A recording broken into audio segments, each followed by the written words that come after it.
Merhaba, bugün bu videoda birisi bana sormuş ki nasıl yapacağız, uzun video at, ne olur bağış yaparız video.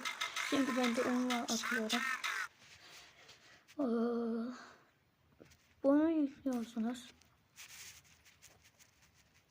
Anlamına. Sonra bunu inceliyorsunuz. Buradan kayıt oluyorsunuz.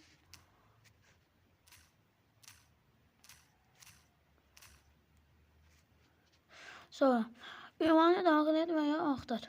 Buraya basıyorsunuz. Buradan yazısınız.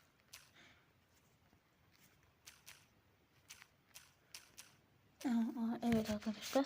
Sonra ise buraya basıyorsunuz. Buraya.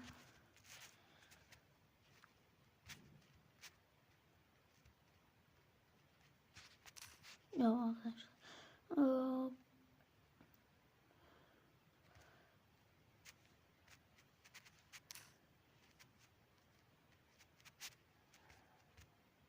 Geliyorsunuz.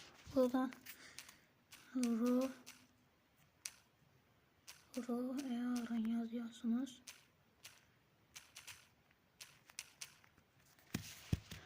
İşte çıktı. Buraya basıyorsunuz.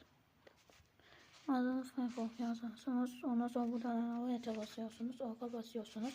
Buraya alın. Burada ben kayıt oldum. Ama sizde burada böyle kod isteyecek.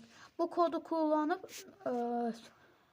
kod isteyecek. Bunu kullanıp kayıt olabilirsiniz. Bay bay.